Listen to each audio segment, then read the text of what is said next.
Hi everyone, today we will talk about mechanical properties of metals. Here you see three pictures. This one is a suspension bridge, and these cables over here support the weight of the bridge. As a result, a force will be developed in the cable, and we call that force tensile load. Tensile load tries to elongate the material. In this case, cables will not elongate because it has enough tensile strength to resist that deformation, to resist that force. And here below you see this screw. It holds these two pieces together, and these pieces are connected to some other parts. In case tensile force is developed in these pieces, this screw will be under tensile load. In order to preserve integrity of this equipment or system, this screw should not deform. It should have enough strength to resist that tensile force. And on the right you see hoisting system. Because of the weight of this object or stone over here, these cables will be under tensile load also. This force created by the weight of the stone will try to pull these cables apart, but it can't because again it has enough strength. So here I have introduced you three applications where we need to choose metal with appropriate tensile strength to be used in application. So that's why we will learn about tensile strength. We will learn how to test, how to measure tensile strength of the material, and how to interpret that data. So first, here you see two blocks are given. They are the same material, but one is 2 times larger compared with other one. We apply the same amount of force F equal, but we will see that this one on the right will deform less. Why? Because this force which is applied to this large area will be distributed to large area. On the other hand, this one on the left, force will be distributed to less area.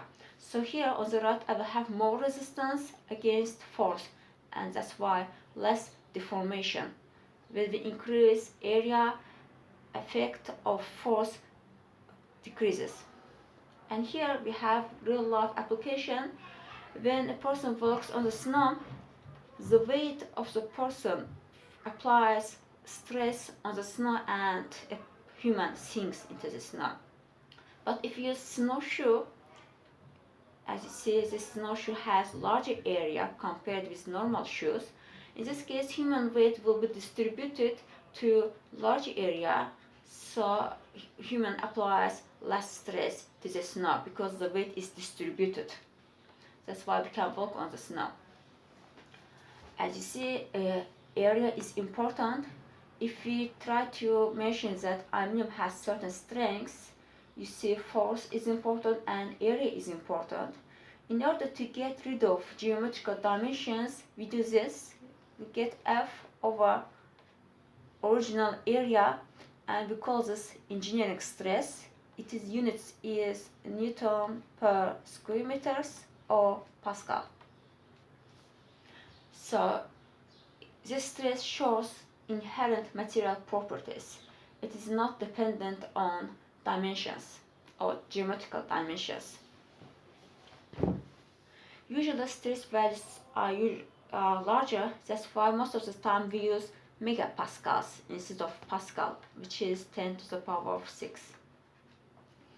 Next, here again we have two blocks. One is 2 times longer compared with other one.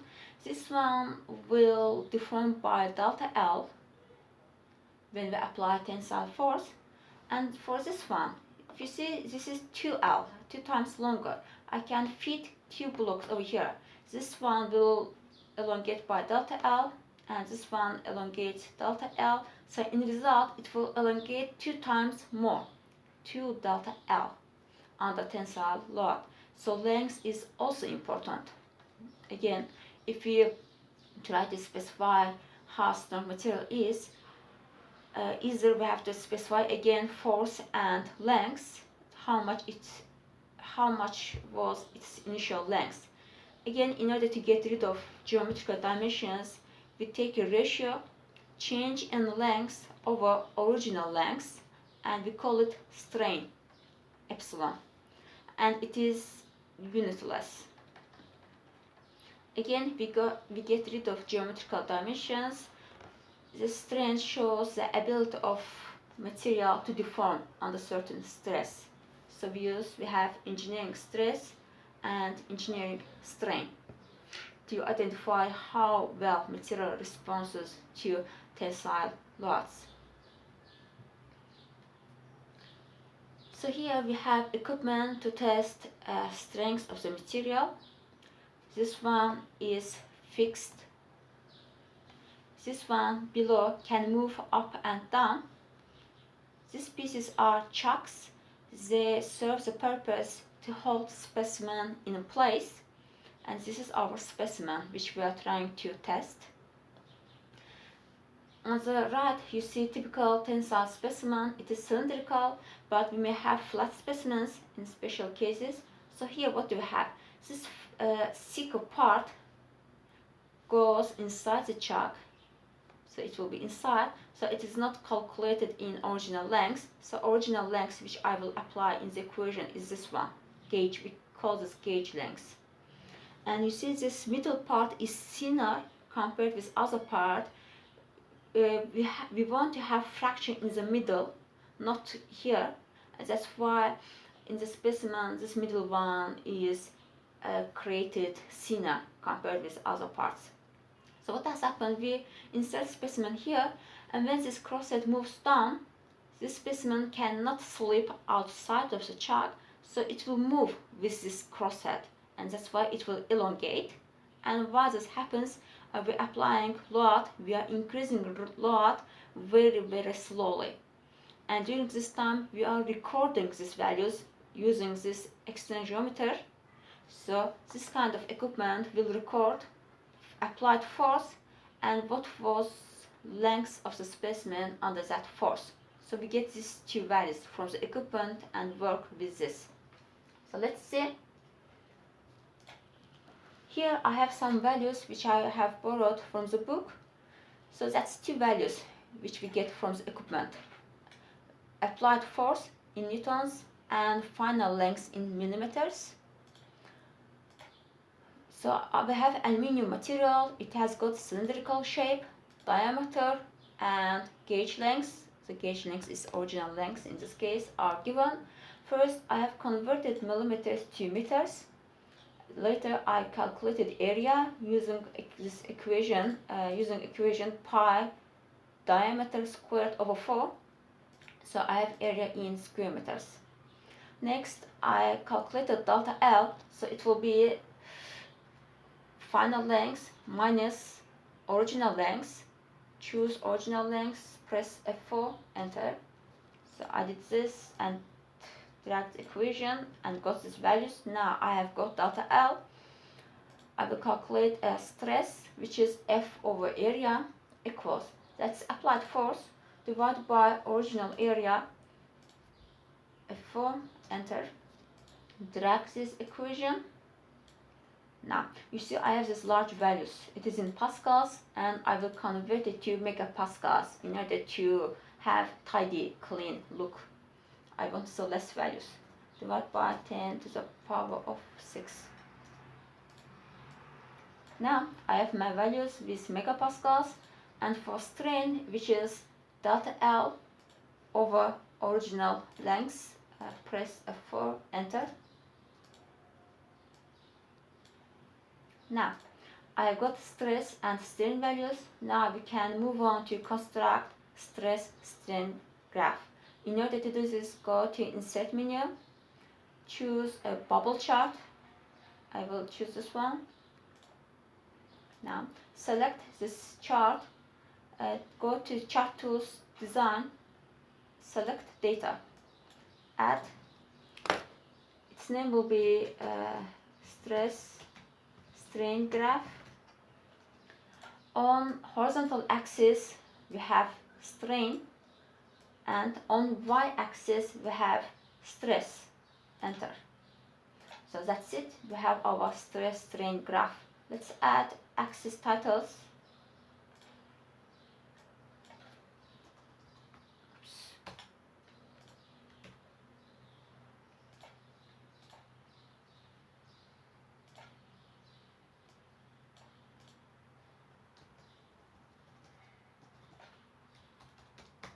And it is always good practice to mention the units.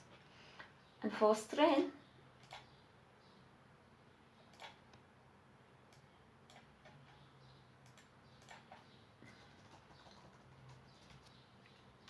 and it is unitless. So usually instead of this data we are given this graph and we have to work with this one. So we will continue and start to analyze parts of this graph. Now next, so I have this graph over here. It is different one from the book. So what can we see? First, you see this is our graph, and this one over here is a zoom in picture of this part, because it's, you see it's really small, so we just blow up it and analyze it over here. So when we apply small loads, we get this linear line. Afterwards it starts to curve, so until that curve over here, from 0 to this linear line, until that curve, material will be under elastic deformation. That means if I apply this much of stress, elongate material, and after we release the load, material will reverse to original shape. So deformation will be 0. Deformation will not be permanent. Let's see what happens on atomic scale. I want you first to look to this animation.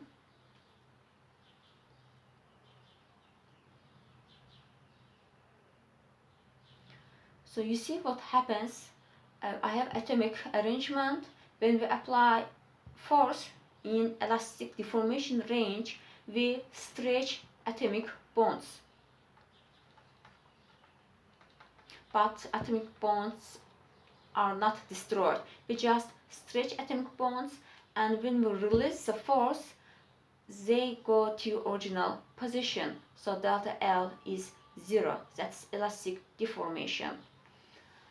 And for this linear line, you see that's a linear line, and we can create relationship between the stress and strain values, and it is called Hooke's law. It's called Hooke's law. You see this one, we have stress, strain, and this one is elastic modulus. It has got another name. It is also called Young's modulus. It shows how much it is difficult to deform the material. If material has large elastic modulus, so you will have to spend more force to deform it. And this modulus value is inherent material property. It is independent of geometrical dimensions and shape. So how does this happen? When atoms create a bond, they spend some energy. If that energy is high, elastic modulus will be high, and also melting temperature of that element will be, of that material will be high. So let's continue how we can measure this elastic modulus. As you can see, this equation resembles this one. So this elastic modulus is slope of this line over here. We have two ways to find it. First one is secant modulus. In this one we pick 2 points, let's say 1 and 2. So I will have stress 2, stress 1, strain 1, and for this one strain 2. So elastic modulus will be equal to stress 2 minus stress 1 over difference in strain. That's it. And second way to find it is to take tangent modulus. In this case we find tangent of the line, and I will show you how to do it on Excel. Now I'll just copy this one. In order to find it, but first let me mention that again, this equation is valid only in linear part. So it's only here I can use this equation. So here I want to get equation for this linear part, and in order to do this I will get rid of excess part of the graph.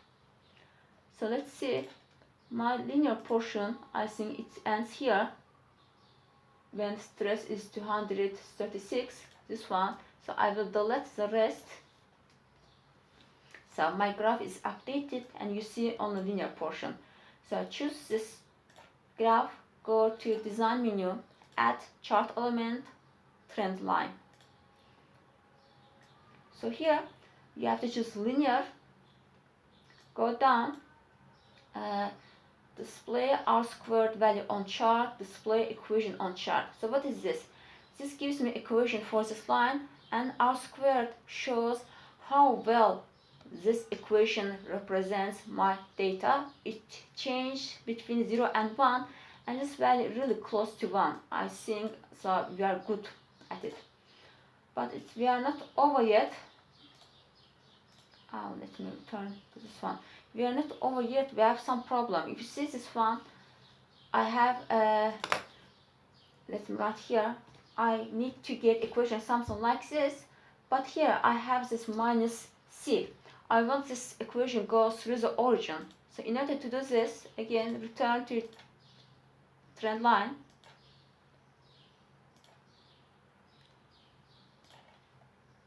Now linear again, so display R squared, display equation, set intercept to 0. Now this equation goes through 0 and I got rid of plus c value. Close it. Now that's it. Let me write it down outside. So I have y equals this, and in my equation I have stress over here, elastic modulus over here, and strain instead of x. So this value which we have here, slope of this line, will be elastic modulus, and it is in megapascals, because you remember we had megapascals here previously, and usually we use gigapascals for elastic modulus because usually we have some large values. So it will be 59.2 gigapascals. So that's it, we have found tangent modulus for this element. Let's continue.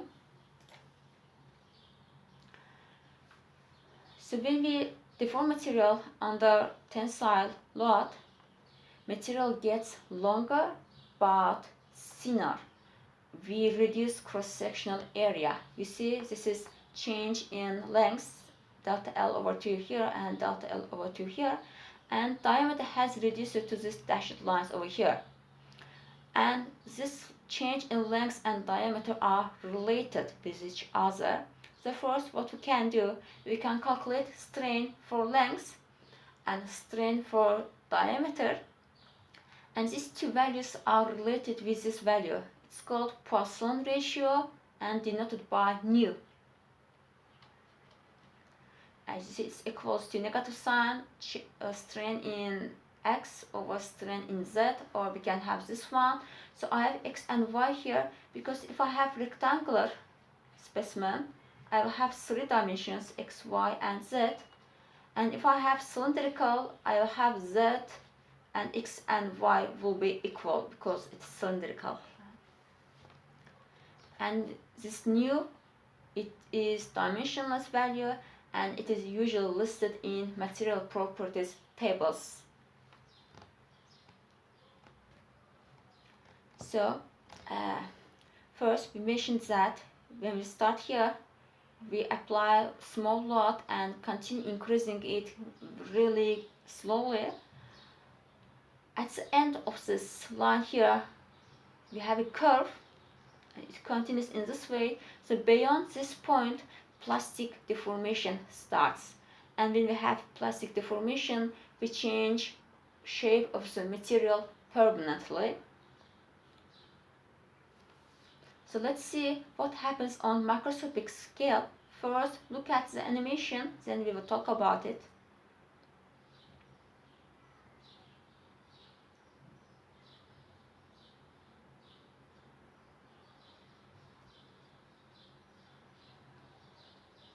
Now, let's see, what do we have? Now I have atomic arrangement. This one had original length as 0. When we start applying load, first we deform material elastically. We stretch atomic bonds. If we continue further, if we apply more force, what happens? We move plane of atoms. You see, this is the one plane of atom, this one is another. So when we increase load, these planes will move relative to each other. Now let's see. So planes move, and when we release the load, we have stretched the atomic bonds. Now the atomic bonds will return to previous position. And what we have? The total change in length was delta L when we applied the load, and when we release the load, this one is gone. That is change because of elastic deformation. So we recover elastic deformation length, but plastic deformation is permanent because we have moved planes of atoms. That atoms broke bonds with neighbors and created new ones with others. That's why plastic deformation will be permanent, and this one is recovered. If I show it on the graph, let's say if I am here, I am beyond plastic deformation, and if I'm keeping the force, that is will be total strain. If I release the load, I have to draw a parallel line to this one. It goes like this. So let's say here. So that means we have recovered this much of strain. It will be elastic strain, and this part will be permanent plastic strain. If you know original length of the material, we can calculate how much did it elongate. And here, that is a single crystal zinc material. It has been deformed by tensile force, and you see these are planes which has moved relative to each other. That's why we have this kind of bump at the sides. So let's continue. Here I will talk about important points on stress strain graph. So you see this straight line. At the end of the straight line, so I have elastic deformation, and that's my proportional limit. Here it is proportional limit. Here I have this curve. At this curve around here, plastic deformation starts. So I have transition from elastic to plastic, and that point roughly here is called yield point. And for yield point, here I will have yield stress and yield strain. That means if I want to deform material permanently, I have to apply at least this amount of stress. If you go further, if you increase load, at some point we reach some peak value, this point M, that's maximum load a material can sustain. It's called tensile strength or ultimate strength or sigma T. If we reach this point and keep that force, material is going to fracture and just it goes this way, and we have fracture, which we call fracture stress. So in some cases we design material so that it will fracture. Just imagine a metallic Coca-Cola bottles. You have to break that metal to open the cola. That's why you have to design so that it will fracture. So what do we have here? Let's analyze the specimen. What happens to the specimen? When we are in elastic deformation range, that's our material.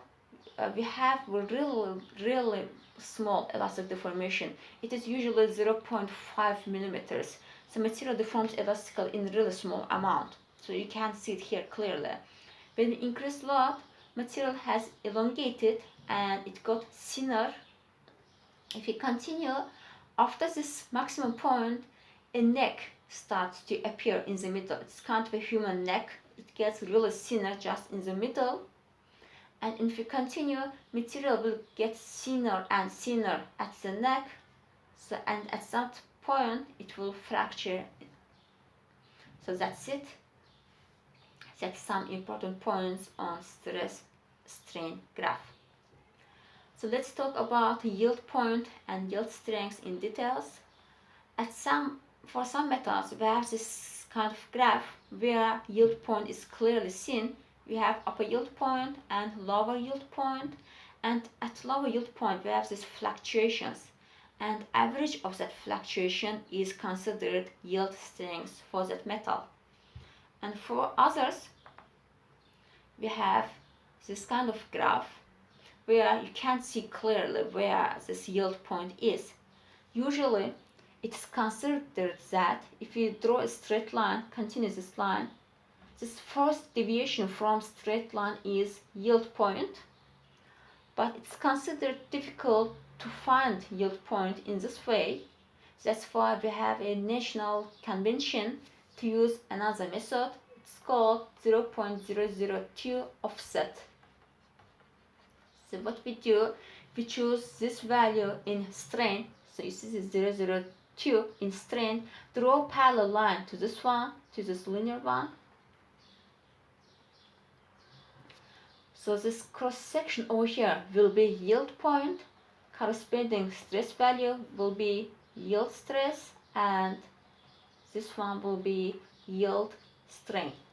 That's it for yield strength, and I want to show you this one on Excel with our data. Let's copy this one. Now for yield point, what I need to do, I will draw this parallel line to this one, linear one, but I have to offset that line by 0.002. In order to do this, first remember we got equation for this straight line. Just let me copy that. It was this one. I have equation already. Let's keep it here. Now I have to offset this. I have to create equation so that it will give me a line offset by 0.002. In order to do that, I will multiply this value by 0.002. So if I do this, y equals to x minus. So if I use this equation, when strain is 0.002, my stress will be equal to 0. Now I will construct a line using this one. Let me do it here. So I have a strain, stress. It should start from 0.002, and let me borrow some strain values from here.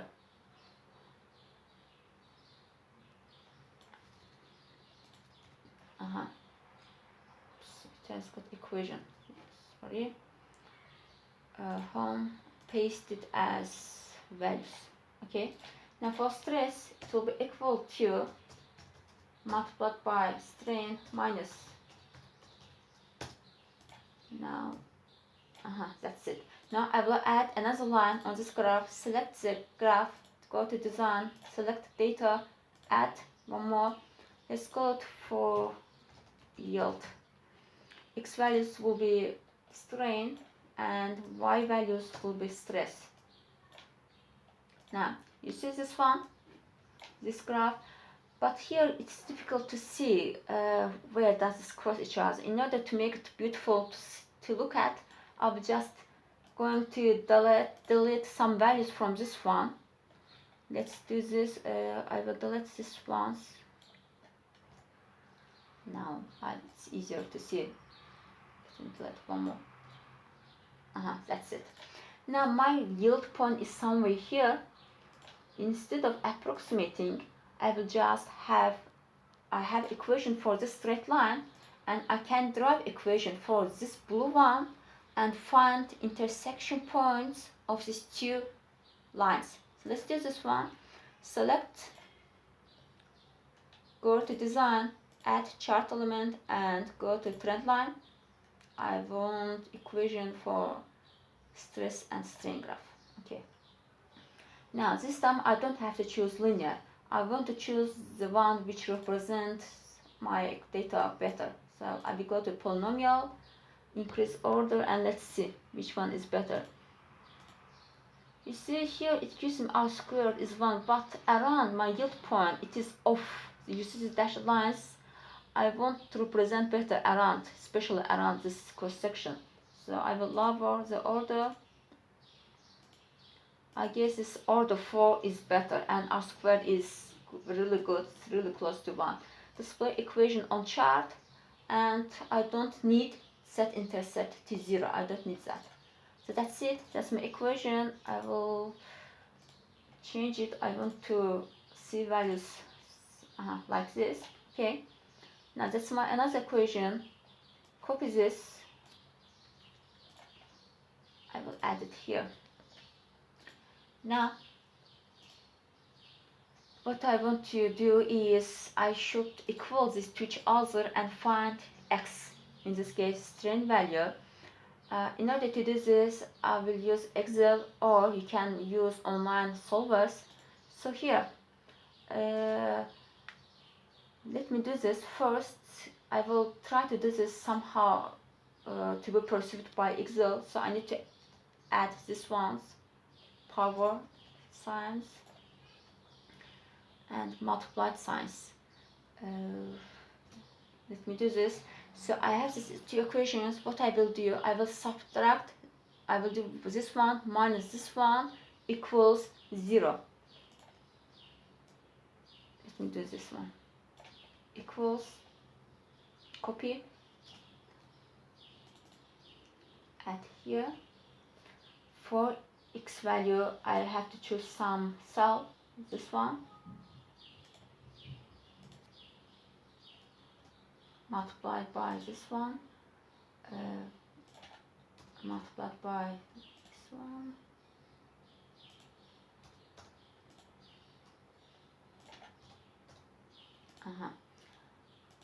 minus this first equation, multiplied by this one, and this negative sign will transform to positive, equal. Now what kind of typo do I have? Let's accept it. So what I will do, that's my equation, and that's my x value. When I insert this value, which will be over here, this should be 0. So let's see, let me correct this one, 7.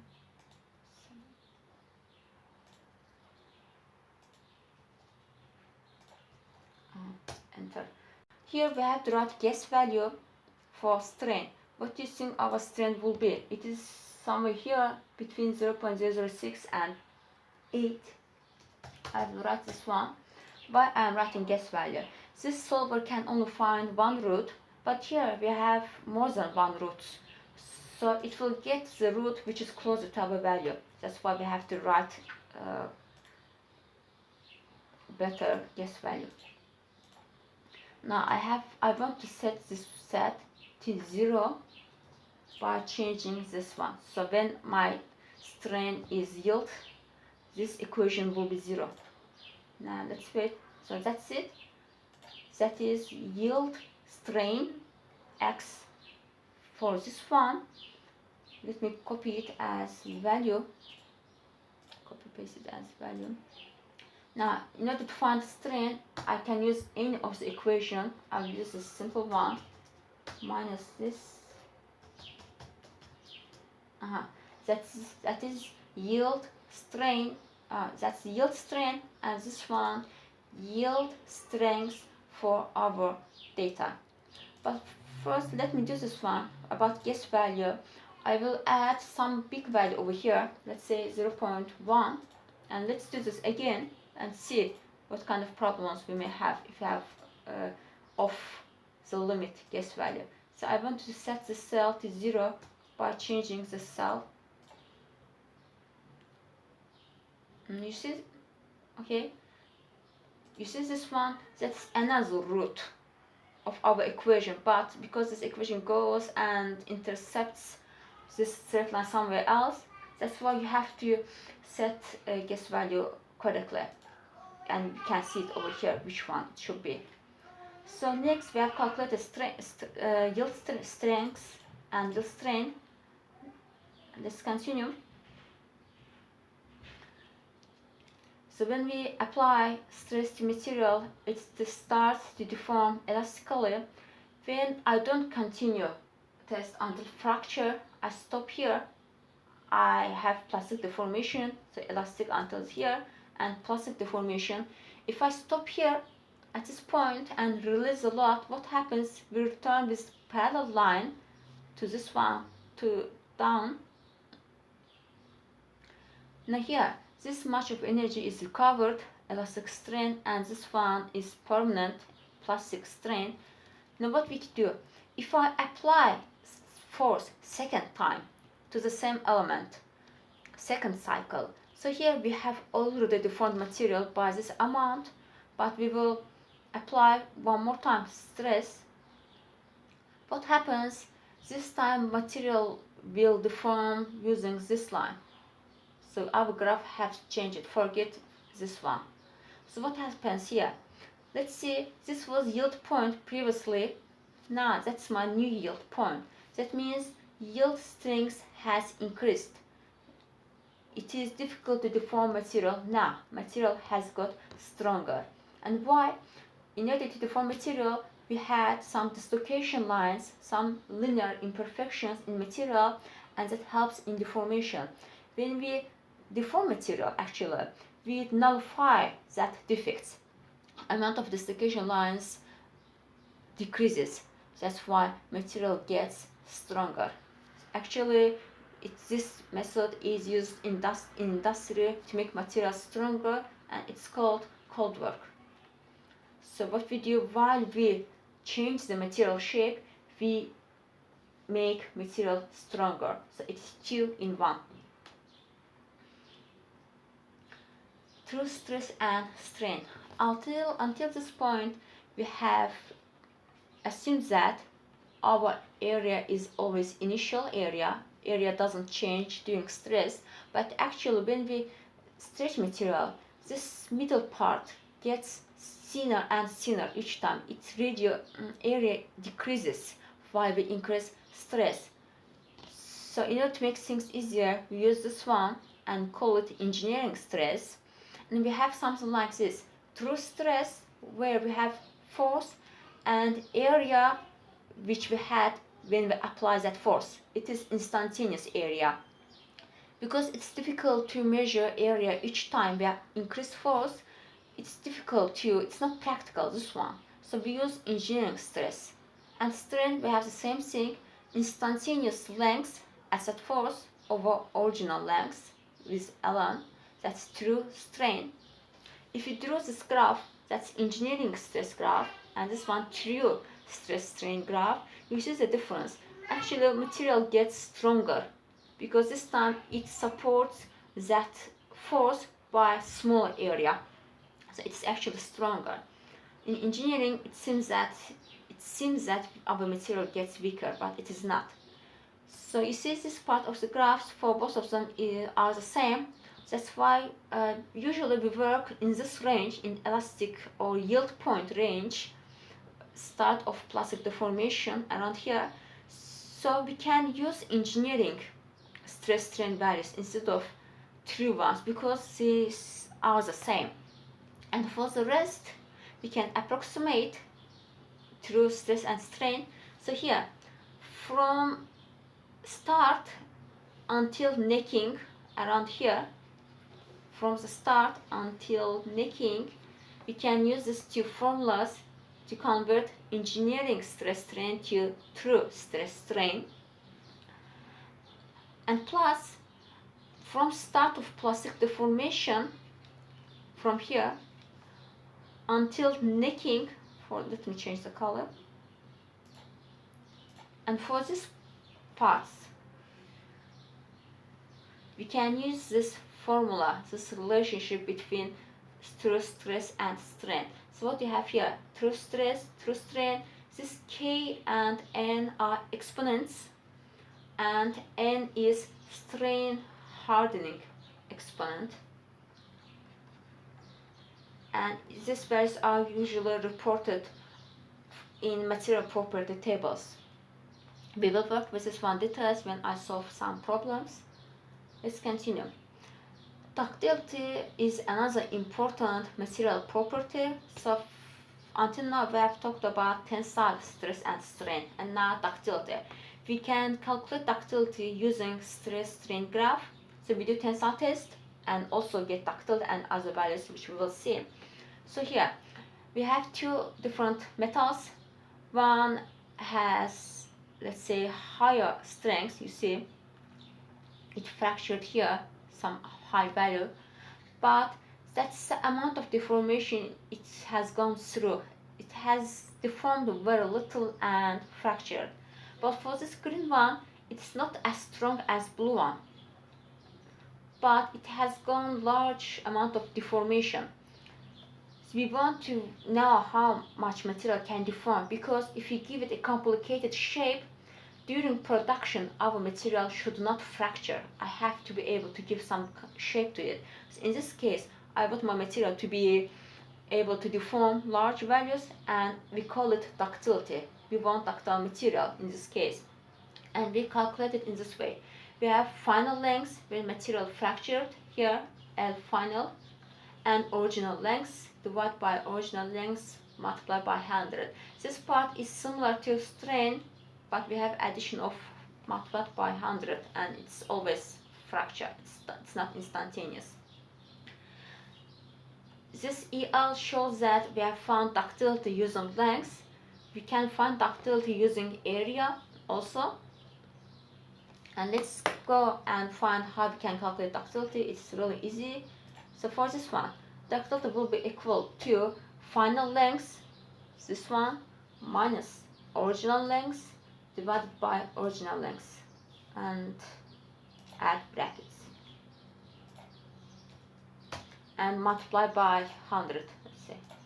So it is 17% ductility. For ceramics, ductility will be really small, and for aluminium metal it will be larger. Next, resilience. Resilience is the ability of material to store elastic energy. Where do we need this? When we design springs. So springs, when compressed, change shape, and when we release the force, it should return to exactly previous shape and position. So we deform spring elastically and release that force. We have elastic deformation, and we have to know how much elastic energy it can store inside. And it's called modulus of resilience, denoted by this one. In order to find this one, we are talking about elastic range. So yield point is end of elastic region. So from start until yield point, so we have continuation of the graph somewhere here, but we will only find area under the graph until yield point.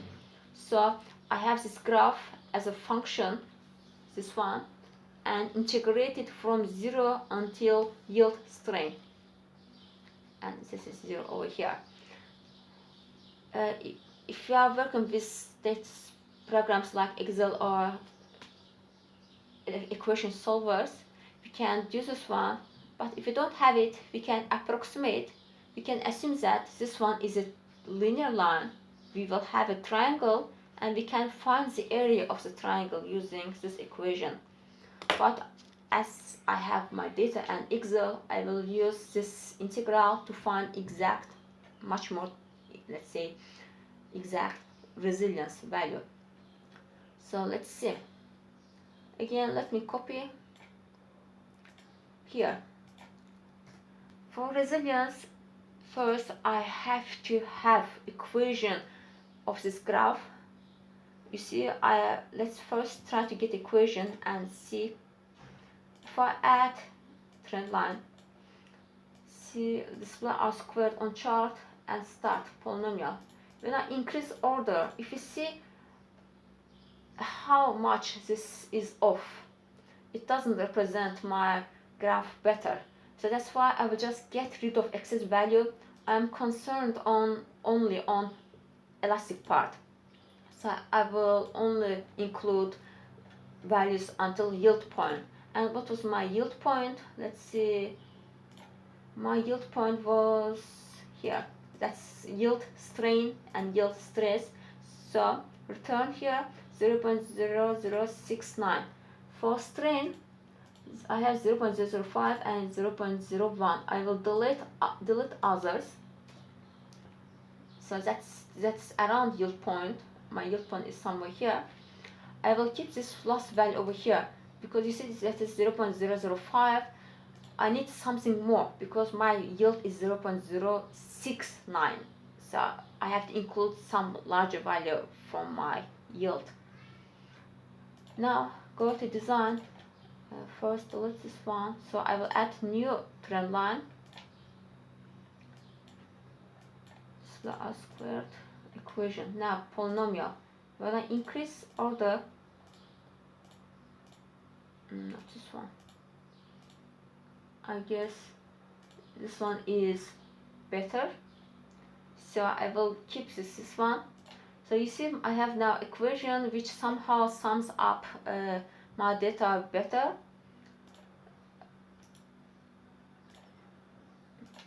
Change it to number. Okay. Now that's my equation. I will have to integrate this equation from 0 until yield strain.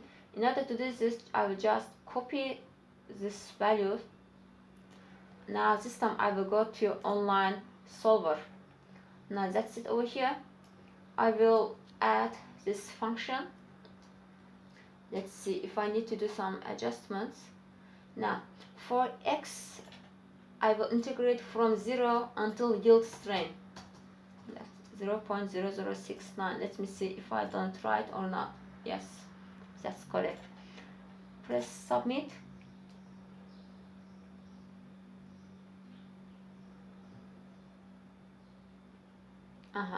That's the value. You see it draws this function. I guess I have, so this insert is correct. I don't need to do some adjustments. And the value is 1.263. 1.263. That is resilience of this one, and its units will be joules per cubic meters, and this thing is equal actually to 1 Pascal, but here we will use this one. These two are equal, but we are using this one, joules per square cubic meters. So that is resilience of this aluminium. Let's continue. Toughness. Toughness is how much energy we can store in material until fracture this time. So here we have 3 different graphs. This blue one, you see this blue one is really strong material, but when it reaches its point, it fractures, let's say suddenly, it deforms less. So imagine ceramic, it can sustain a lot, but it can't deform. For this pink one, it is really weak. We can deform it easily and to large values. So this material is not strong and deforms like a rubber, let's say. And for this green one, so our material is moderately strong and it deforms to large values. It has got good ductility plus strength. Toughness is combination of tensile strength and ductility. And where we would like to have this toughness. When we have cutting tools, especially, we want our material to be tough, and plus usually we can create a perfect material. In materials we have some cracks, and when we apply some load, if material is not ductile, it will crack from here, fracture. But if it is ductile, instead of fracturing, this material will deform around this crack to prevent fracture. That's why ductility is a good property. But plus, I want our material to have strength to sustain good tensile load. So two together, good strength, and it will not fracture. It will be tough material because it has some good ductility. Not extreme, but moderate ductility. That's toughness. And it will be equal to, this is my function, I have integrated this from 0 until fracture strain. So let's do this one. Now for toughness, again copy this one. This time I have to integrate all function, but if you see previously, when I try to draw equation for total graph, it doesn't represent my data better. So what I will do is I will split this graph into two parts. I will have one equation for this linear part and another one for this one. So in order to do this, let's see, I will choose values and I will first draw a graph and using this points, and second one using this points. I will just edit this, select data, choose this one, edit. Let me delete excess one. This 005 is 15 until 15, including 15. Okay, now add another one. Let's name it something. I don't need it. It will be continuation of the graph, but now it will be two separate one. Okay, let's see. If you see here, now I have two separate graphs. Now I will have two equations for each of them. Moving trend line option, it asks me which one do I want to do first. Let's do this one first.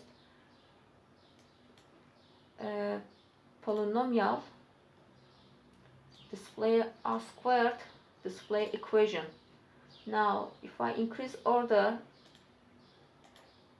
okay, now I have this equation which represents this blue one. Now for other one, let me add trend line again. Now for second one, where is the options? Okay, now display equation, display R squared, polynomial. I will increase order. Now that's the maximum preciseness I can get. Now I have two equations for both of them.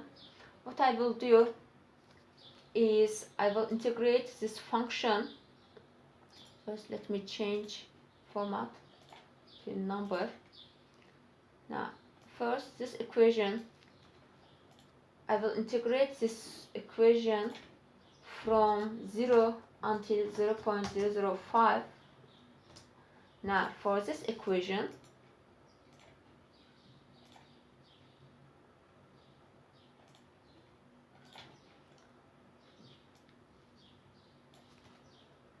I will integrate from 0.005 until fracture, which is 0.165. Now let's continue to online solver. From 0 to 0.5, submit.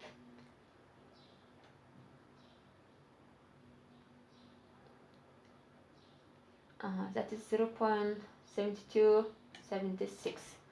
It will be, let's write it here, 0.7276. And for second one,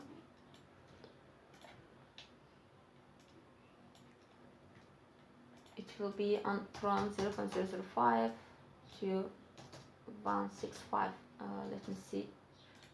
Yes, 165. Submit.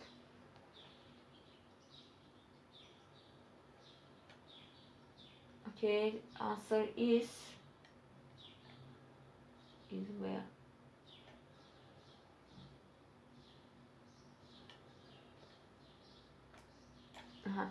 55.37.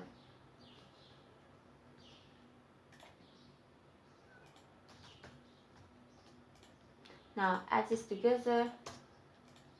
That will be toughness, and its units will be again joules per cubic meters, which is actually equal to 1 Pascal.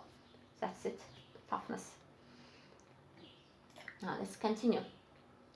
The last important mechanical property is hardness. Hard materials are usually difficult to wear. They have got good wear resistance, and we would like material to be hard, especially when we are creating cutting tools, abrasive tools. So I want the surface to be intact because it rubs to another surface, so it should not wear. And when material is hard, it will have good wear resistance. So how do we measure hardness of the material? We have different techniques: Brinell, Vickers, Knoop, Rockwell, and others. It's kind of for temperature we have degrees Celsius, Rankine, Kelvin, and etc. That's the same thing, but certain ones has advantages. For example, for Rockwell, when we do the test, we read the value directly from the scale. We don't have to do any calculations. For Vickers and Knoop, we can test really small and thin materials. So let's start. What do you have? When we test the hardness, we have indenter, which we press to the surface of another material. So here we are trying to create local deformation. So here only this part of the material will resist deformation, but in tensile test all of the material resists deformation. So here we have indenter, and in this one the end of the indenter is spherical, like this one. It has got 10 mm sphere. It can be steel or tungsten carbide.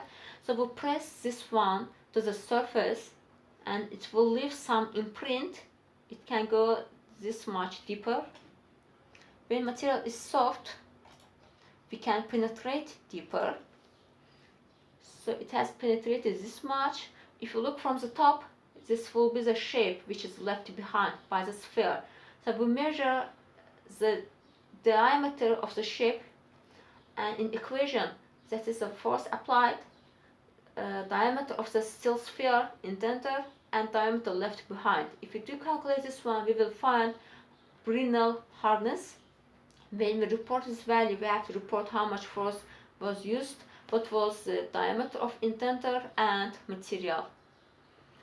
For Vickers and Knoop, this time this indenter shape changes, and here you can see what kind of shape will be left behind.